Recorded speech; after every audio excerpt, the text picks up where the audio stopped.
Assalamualaikum warahmatullahi wabarakatuh. Sobat-sobat calon guru, selamat datang di channel Calon Guru. Sobat semuanya, sebentar lagi ini nanti akan pengumuman hasil sanggah ya bagi teman-teman yang kemarin tidak lulus seleksi administrasi. Bagi teman-teman pendaftar CPNS, P3K Guru dan P3K Non Guru, ketika teman-teman tidak lulus seleksi administrasi, ini tentunya teman-teman ini mendapatkan tampilan yang seperti ini, yaitu di bawah cetak kartu informasi akun dan cetak kartu pendaftaran ada tulisan mohon maaf Anda tidak lulus tahap administrasi karena belum memenuhi persyaratan administrasi yang dilamar. Alasan TMS-nya teman-teman misalkan ijazah tidak terdaftar di Sivil Pedidikti ya. Nah, kemudian setelah kita itu tidak lulus seleksi administrasi, itu kita mendapatkan fasilitas untuk melakukan sanggah teman-teman. Yang mana untuk sanggah ini sudah ditentukan ya dari SSC ASN, yaitu untuk Anda dapat melakukan sanggah mulai tanggal 4 bulan 8 dan seterusnya ini.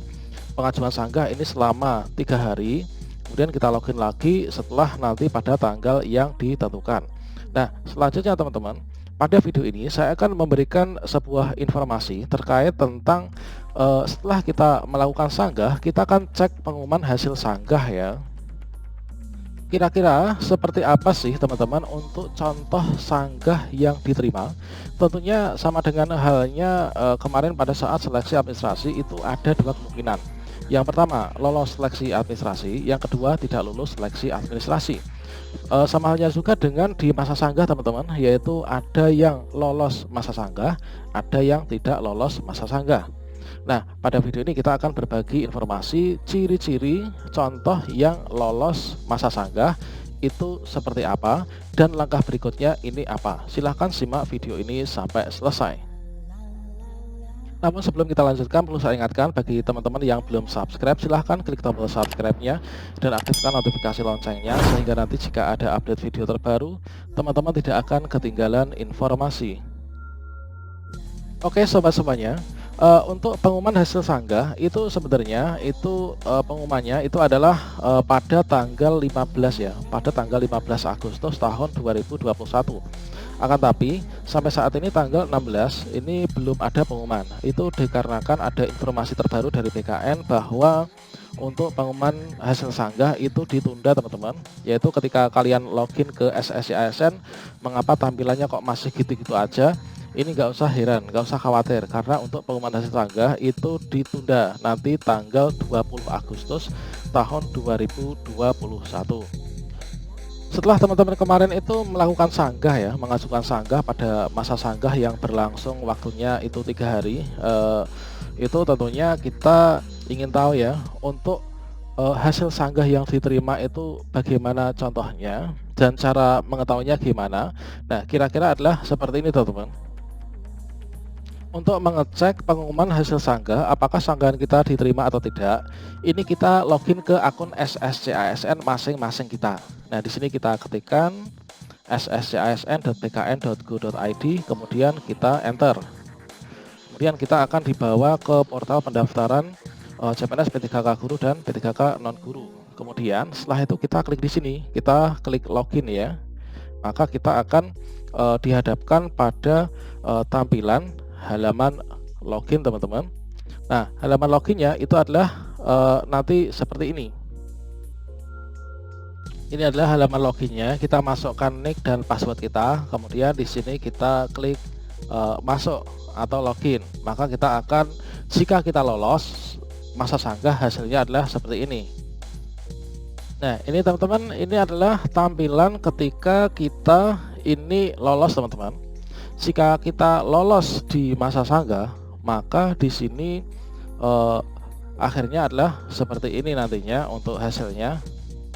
Di sini akan ada tampilan yaitu selamat Anda lulus tahap administrasi berkas. Silahkan klik tombol di bawah ini, maka nanti jika kita lolos di masa sanggah, kita akan ada tampilan untuk cetak kartu peserta ujian.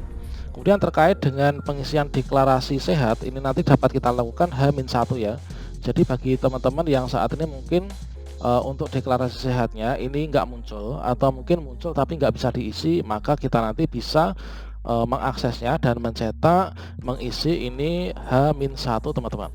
Selanjutnya kalau misalkan kita tidak lolos di masa sanggah, ini tampilannya seperti apa? Maka kalau kita nggak lolos, ini tampilannya seperti ini. Ini adalah untuk tampilan teman-teman yang tidak lolos di masa sanggah. Nah, di atas ada tulisan, maaf Anda tidak lolos tahap administrasi. Kemudian kita berusaha menyanggah, di sini ada tulisan masa sanggah berakhir, maaf sanggahan Anda ditolak oleh instansi yang bersangkutan. Kemudian bagi teman-teman yang lolos, ini nanti kita wajib untuk mencetak kartu peserta ujian ya. Untuk mencetak kartu peserta ujian ini nanti kapan? Nah, nanti akan bisa dicetak itu adalah ketika pengumuman hasil sanggah yang final, yaitu awalnya kemarin mau diumumkan tanggal 15, akan tapi ternyata ada surat dari BKN ditunda tanggal 20, berarti kita bisa mencetak itu adalah pada tanggal 20 Agustus nanti teman-teman. Dan yang perlu kita ketahui, setelah kita mencetak kartu peserta ujian, ini nanti kartu peserta ujian ini harus kita bawa ya, yang asli ini kita bawa ketika mau ujian.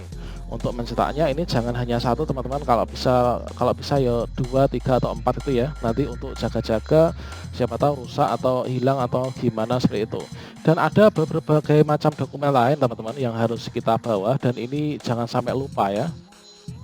Jadi di sini selain kartu peserta ujian, ini ada dokumen-dokumen yang wajib kita bawa ketika nanti ujian teman-teman. Nah, ini adalah sebagai contohnya untuk kartu peserta ujian, itu adalah tampilannya yang seperti ini. Oke, di sini nanti kita akan mendapatkan PIN ujian ya teman-teman. Nah, kemudian di sini akan ada tanda tangan dari verifikator.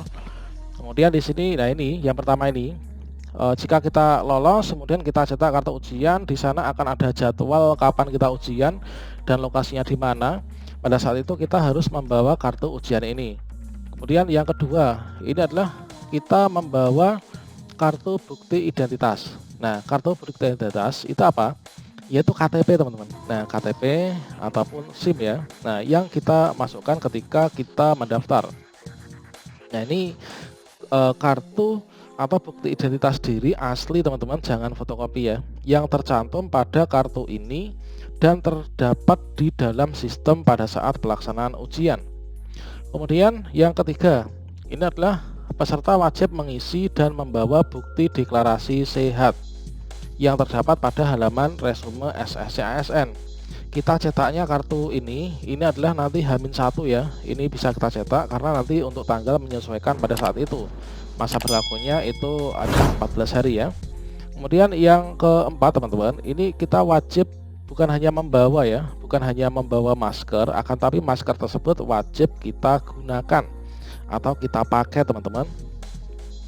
Dan kita wajib mematuhi protokol kesehatan selama berada di lokasi ujian. Kemudian berikutnya, ini peserta wajib mematuhi peraturan yang berlaku pada saat pelaksanaan ujian. Nah, peraturannya misalkan apa? Kita misalkan kalau masuk nggak boleh bawa HP, jangan bawa HP. Kita nggak boleh bawa kamera, foto-foto nggak boleh, itu jangan sampai seperti itu. Daripada kita didiskualifikasi ya. Oke, saya ucapkan selamat bagi teman-teman yang lolos seleksi administrasi dan lolos di pengajuan masa sanggah. Semoga sukses untuk kita semua.